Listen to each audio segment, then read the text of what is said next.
سید المرسلین وعلی آلہ واصحابہ اجمعین اما بعد فقد قال النبی صلی اللہ علیہ وسلم شہر اولہ رحمہ واوسطہ مغفرہ وآخرہ عتق من النار او کما قال علیہ الصلاۃ والسلام۔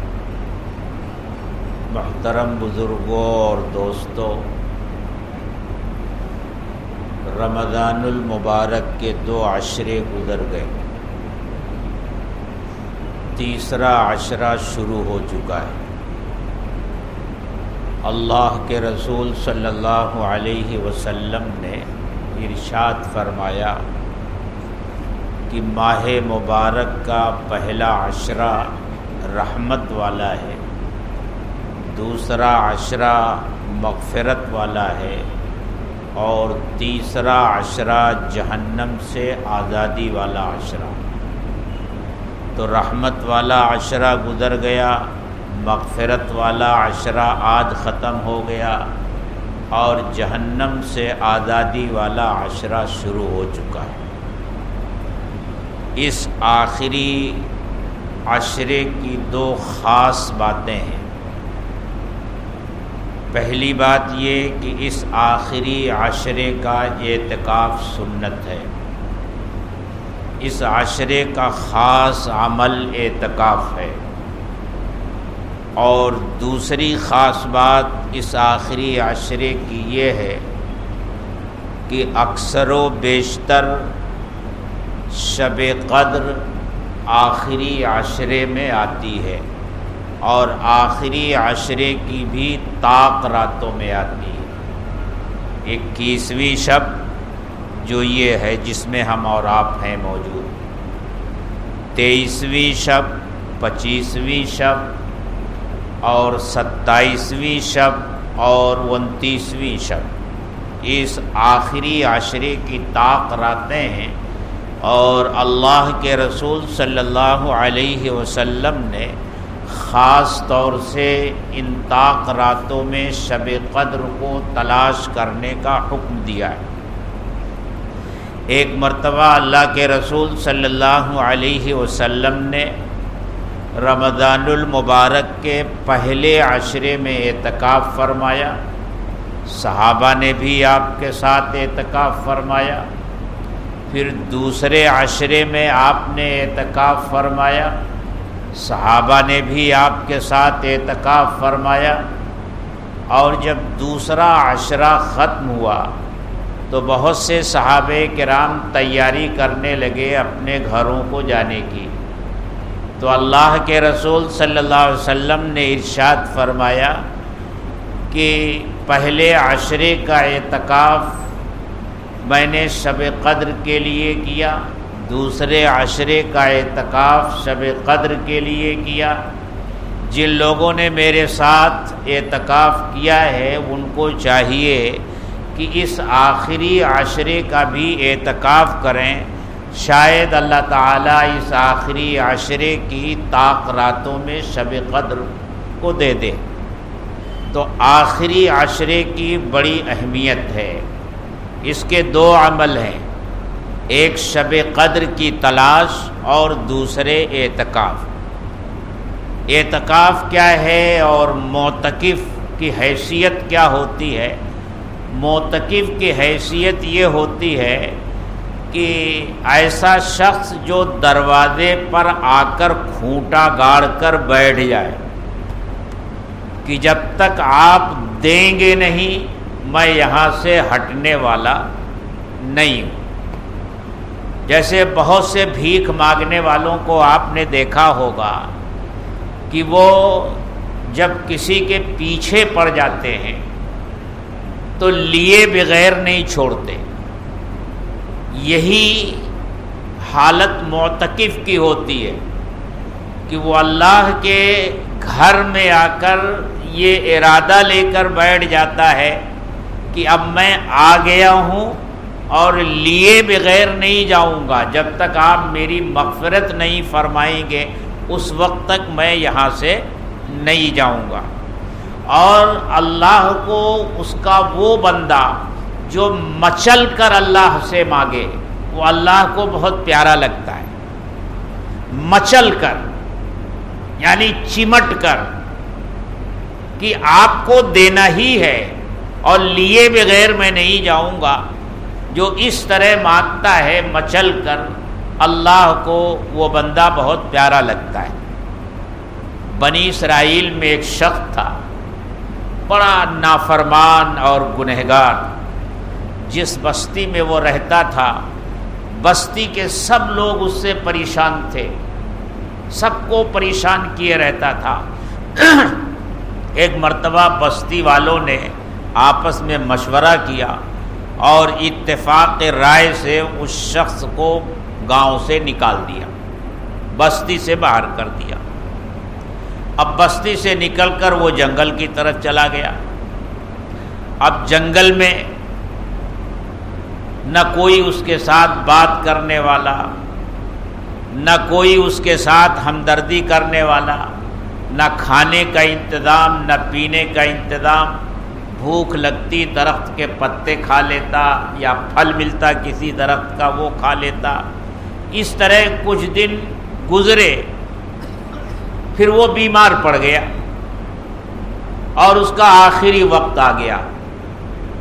اب آخری وقت میں جب اس کی ساری آس اور ساری امیدیں جو دوسروں سے تھیں وہ ٹوٹ گئی، تو اس نے اللہ تبارک و تعالی سے دعا کرنی شروع کی اور بڑے عجیب و غریب انداز میں اس نے دعا کی کہ اللہ جتنے سہارے تھے وہ سارے سہارے ٹوٹ گئے، اب میرا کوئی سہارا نہیں، میری کوئی مدد کرنے والا نہیں.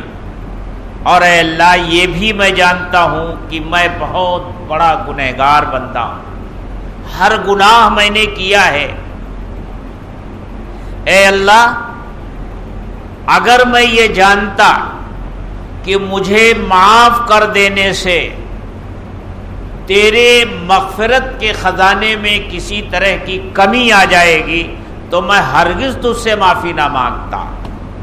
لیکن اے اللہ میں جانتا ہوں کہ تو اگر مجھے معاف کر دے گا تو تیری شان میں کسی طرح کی کمی نہیں آئے گی. اس لیے اے اللہ اب ہر طرف سے مایوس ہو کر میں تیری رحمت کو آواز دیتا ہوں، تو مجھے معاف کر دے. اس طرح اس نے گناہوں سے توبہ کی اور معافی مانگی اور اس کا انتقال ہو گیا. موسیٰ علیہ السلام کا زمانہ تھا. موسیٰ علیہ السلام کے پاس وحی آئی کہ موسیٰ ہمارا ایک بندہ فلاں جنگل میں اس کی موت ہو گئی ہے، اپنے لوگوں کو لے کر وہاں پہنچیے اور اس کے جنازے کی نماز پڑھائیے اور اس کے کفن دفن کا انتظام کیجیے. موسیٰ علیہ السلام نے اعلان کیا کہ اے لوگو، اس طرح اللہ کا حکم آیا ہے، اللہ کا کوئی بہت ہی پاک باز بندہ انتقال کر گیا ہے اور اللہ نے حکم دیا ہے کہ اس کی تجہیز اور تکفین کی جائے اور اس کے جنازے کی نماز پڑھی جائے، میرے ساتھ چلو. سب بستی والوں کو لے کر موسیٰ علیہ السلام اس کی تلاش میں نکلے اور جب وہاں پہنچے تو گاؤں والوں نے دیکھا کہ ارے یہ تو وہی ہے جسے ہم نے اپنے گھروں سے نکالا تھا، اپنے گاؤں سے نکالا تھا. کہنے لگے موسیٰ اس کی نماز جنازہ پڑھانے کے لیے آپ ہمیں لے کر کے آئے ہیں، یہ تو فلاں شخص ہے، اس نے کون سا گناہ نہیں کیا، ہم نے تو اس سے عاجز ہو کر اپنے گاؤں سے نکال دیا تھا اور آپ اس کی نماز جنازہ پڑھانے کے لیے ہمیں لے کر کے آئے ہیں. موسیٰ علیہ السلام کو بھی تعجب ہوا.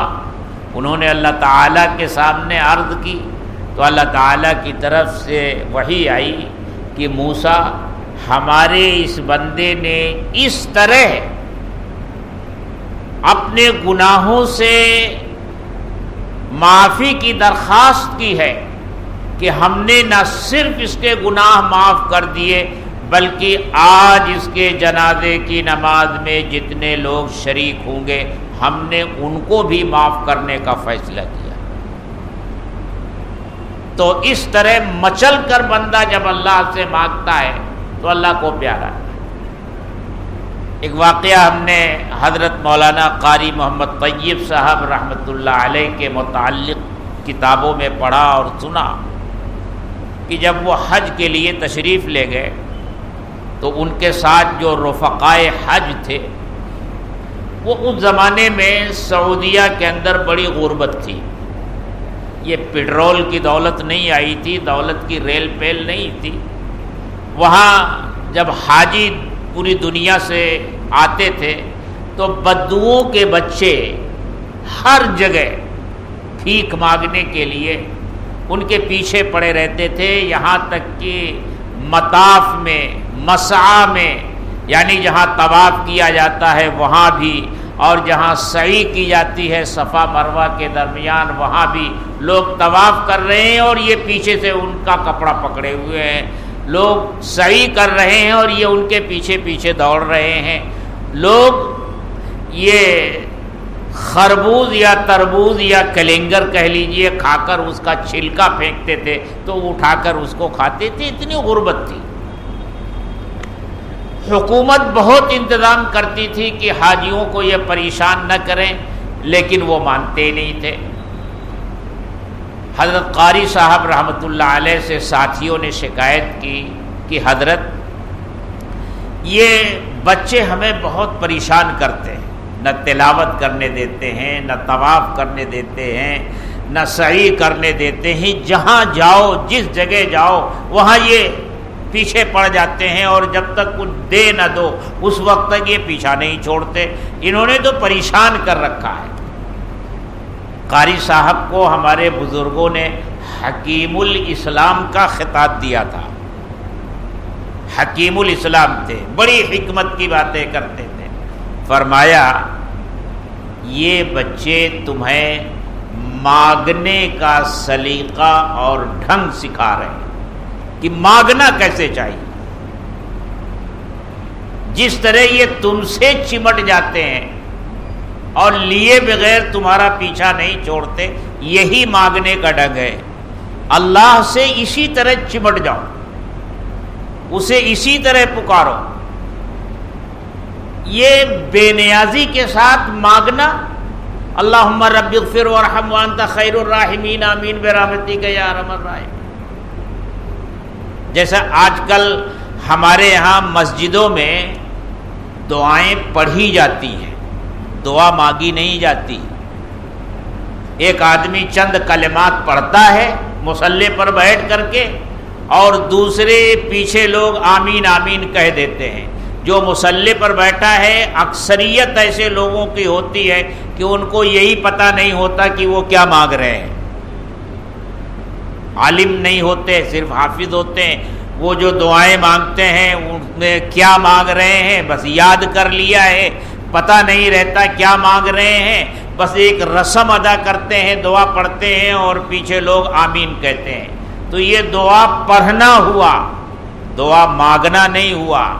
مانگنے کی کیفیت اور ہوتی ہے اور پڑھنے کی کیفیت اور ہوتی ہے۔ تو دعائیں مانگنی چاہیے، دعائیں پڑھنے سے کچھ نہیں ہوتا۔ تو یہ جو عشرہ ہے یہ اللہ سے مانگنے والا عشرہ ہے، جہنم سے آزادی مانگنے والا عشرہ ہے، جنت مانگنے والا عشرہ ہے، اور معتکف کے تو پھر کیا کہنے۔ اعتکاف کا کیا اجر و ثواب ہے۔ ایک مرتبہ حضرت عبداللہ ابن عباس رضی اللہ تعالی عنہ مسجد نبوی میں اعتکاف میں بیٹھے ہوئے ہیں، ایک شخص آیا ان کے پاس اور بیٹھ گیا۔ آپ نے اس کا چہرہ دیکھا تو آپ نے محسوس کیا کہ یہ کچھ پریشان سا لگتا ہے۔ پوچھا بھائی کچھ پریشان لگ رہے ہو، کیا ماجرا ہے؟ اس نے کہا ہاں حضرت ایک آدمی سے قرض لیا تھا اور قرض کی ادائیگی کی مدت ختم ہو گئی ہے اور میں پریشان ہوں، ادا نہیں کر پا رہا ہوں۔ تو حضرت نے فرمایا کیا میں تمہارے لیے سفارش کر دوں؟ اس نے کہا حضرت بڑا احسان ہوگا اگر آپ سفارش کر دیں۔ یہ سننا تھا کہ مسجد سے باہر نکل گئے، جوتے پہن لیے۔ اس شخص نے سمجھا کہ شاید آپ اپنا اعتکاف بھول گئے، اس نے عرض کیا کہ حضرت آپ تو اعتکاف میں بیٹھے ہوئے تھے اور آپ باہر نکل آئے، آپ کا اعتکاف تو جاتا رہا۔ تو آپ نے فرمایا میں بھولا نہیں ہوں۔ روضہ اقدس کی طرف اشارہ کرتے ہوئے فرمایا اس قبر شریف میں جو شخصیت آرام فرما ہے، میں نے ان کو اپنے انہی کانوں سے یہ ارشاد فرماتے ہوئے سنا ہے کہ جو شخص اپنے کسی بھائی کی حاجت کو پورا کرنے کے لیے کوشش کرتا ہے تو اللہ تعالیٰ اسے 10 سال کے مقبول اعتکاف کا ثواب عطا فرماتے ہیں۔ اور جانتے ہو ایک دن کے اعتکاف کا ثواب کیا ہے؟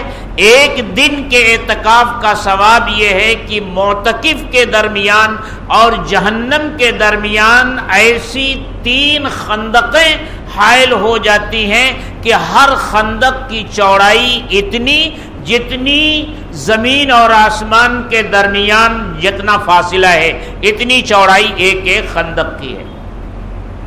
تو اس حدیث سے 2 چیزیں معلوم ہوئی، ایک تو اعتکاف کی ایک دن کے مقبول اعتکاف پر اللہ تعالیٰ جہنم سے اتنا دور کر دیتے ہیں معتکف کو، اور دوسری بات یہ کہ اپنے کسی غریب محتاج ضرورت مند بھائی کی مدد کرنا اس اعتکاف سے بھی بڑھ کر ہے۔ بہت سے لوگ ہیں جو نمازوں کی اہمیت کو تو جانتے ہیں، عبادتوں کی اہمیت کو جانتے ہیں، لیکن کسی مجبور، کسی بے سہارا کی مدد کرنے کو وہ کوئی اہمیت نہیں دیتے۔ اس حدیث سے معلوم ہوتا ہے کہ کسی کے دکھی زخمی دل پر مرہم رکھنا، اس کے دکھ کا مداوا کرنا، اس کی ضرورتوں میں کام آنا اور اس کی ضرورتوں کو پورا کرنے کے لیے کوشش کرنا اس اعتکاف سے بھی بڑھ کر ثواب ہے۔ اسی لیے تو اللہ کے رسول صلی اللہ علیہ وسلم نے اس مبارک مہینے کی فضیلت بیان کرتے ہوئے کیا فرمایا تھا؟ اگر ایک طرف یہ فرمایا تھا کہ اس میں فرض کا ثواب 70 فرض کے برابر ملتا ہے اور نفل کا ثواب فرض کے برابر ملتا ہے، تو یہ بھی فرمایا تھا وَهُوَ شَهْرُ الصَّبْرِ وَالصَّبْرُ ثَوَابُهُ الْجَنَّةُ، یہ صبر کا مہینہ ہے اور صبر کا ثواب جنت ہے۔ اور ایک جملہ اور ارشاد فرمایا تھا وَشَهْرُ الْمُوَاسَاةِ، یہ غمخواری کا مہینہ ہے، ایک دوسرے کے دکھ درد میں شریک ہونے کا مہینہ ہے۔ تو اعتکاف کی فضیلت بھی معلوم ہوئی اور ایک دوسرے کے ساتھ دکھ درد میں شریک ہونے کا کیا مقام ہے اللہ کے نزدیک وہ بھی معلوم ہوا۔ تو اس آخری عشرے کا ایک عمل اعتکاف ہے، اور دوسرا خاص عمل شب قدر کی تلاش ہے۔ یہ ہمارے لیے بہت بڑی محرومی کی بات ہے کہ ہم نے اپنے طور سے یہ طے کر لیا ہے کہ شب قدر 27ویں شب ہی ہوگی۔ یقیناً اکثر و بیشتر 27ویں شب ہی ہوتی ہے، لیکن اللہ تعالیٰ نے متعین نہیں کر رکھا ہے۔ علماء نے فرمایا ہے کہ شب قدر گھومتی رہتی ہے، وہ 21ویں کو بھی ہو سکتی ہے، وہ 23ویں کو بھی ہو سکتی ہے، وہ 25ویں شب میں بھی ہو سکتی ہے، 27ویں میں بھی، 29ویں میں بھی۔ تو اس آخری عشرے کی طاق راتوں میں شب قدر کو تلاش کرنا ہے، ہم سب کو اس کی کوشش کرنی ہے، اور معتکف تو بیٹھا ہی ہے اس کے لیے۔ تو ہمارے یہاں اعتکاف میں جو صاحب بیٹھ رہے ہیں، میری ان سے درخواست ہے کہ ہم لوگوں کو بھی اپنی دعاؤں میں آپ یاد رکھیے گا۔ وآخر دعوانا الحمدللہ رب العالمین، الحمدللہ رب العالمین، والصلاة والسلام علی سید المرسلین وعلی آلہ واصحابہ اجمعین۔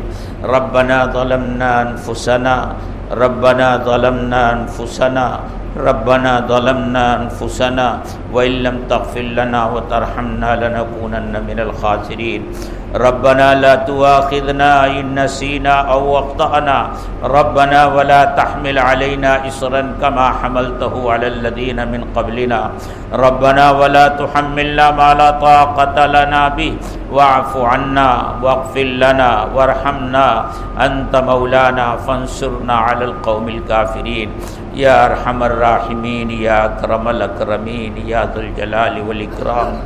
اے اللہ ہم سب تیرے گنہگار بندے ہیں، سر سے پیر تک گناہوں میں ڈوبے ہوئے ہیں۔ اے اللہ ہمارے گناہوں کو معاف فرما دے، خطاؤں سے درگزر فرما دے۔ اے اللہ تیری رحمت تو اس مبارک مہینے میں بارش کی طرح برستی ہے، خاص طور سے تیری رحمت اس مبارک مہینے میں بندوں کی طرف متوجہ ہوتی ہے۔ تیری طرف سے تو اعلان ہوتا رہتا ہے مانگو مجھ سے میں عطا کروں گا، گناہوں کی بخشش مانگو میں معاف کر دوں گا، رزق مانگو رزق دوں گا، اپنی ضرورتوں اور حاجتوں میں مجھے پکارو میں تمہاری حاجتوں اور ضرورتوں کو پورا کروں گا۔ اے اللہ ہم سب تیرے ضرورت مند، حاجت مند، فقیر مسکین بندے ہیں۔ اے اللہ تیری چوکھٹ پر آئے ہیں، ہاتھ پھیلائے ہوئے ہیں۔ اے اللہ ہم تیرے در کے گداگر ہیں۔ اے اللہ ہماری بخشش کی بھیک ہمیں عطا فرما دیجئے، ہمارے گناہوں کو معاف فرما دیجئے، خطاؤں سے درگزر فرما دیجئے۔ اے اللہ رحمت والا عشرہ گزر گیا، ہم اس کی قدر نہ کر سکے۔ اے اللہ مغفرت والا عشرہ بھی گزر گیا، اے اللہ ہم نے اپنی مغفرت کا کوئی سامان نہ کیا۔ اے اللہ یہ جہنم سے آزادی والا عشرہ شروع ہو چکا ہے، اے اللہ ہمیں جہنم سے آزادی عطا فرما دیجئے، کرم فرما دیجئے، رحم فرما دیجئے، ہم سب کی مغفرت فرما دیجئے، ہمارے روزوں کو، تراویح کو اور جو بھی نیک اعمال ہم سے ہو سکے ہیں اے اللہ محض اپنے فضل و کرم سے اسے قبول فرما لیجئے۔ اللہم انا نسألک الجنہ ونعوذ بک من النار، اللہم انا نسألک الجنہ ونعوذ بک من النار، اللہم انا نسألک الجنہ ونعوذ بک من النار۔ یا اکرم الاکرمین یا ذا الجلال والاکرام۔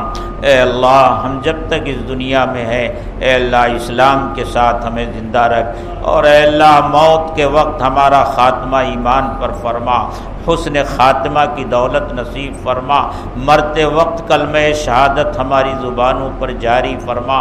اے اللہ اپنی محبت عطا فرما، اپنا تعلق عطا فرما، اپنا دھیان عطا فرما۔ اے اللہ ہر طرح کی بیماریوں سے ہماری حفاظت فرما، جسمانی بیماریوں سے بھی، روحانی بیماریوں سے بھی۔ اے اللہ ہم میں جو بیمار ہیں ان کو شفائے کاملہ عاجلہ دائمہ مستمرہ عطا فرما۔ جن لوگوں نے دعاؤں کے لیے کہا ہے، لکھا ہے یا ان کا ہم پر حق ہے، تمام کے جائز دلی مقاصد پورے فرما۔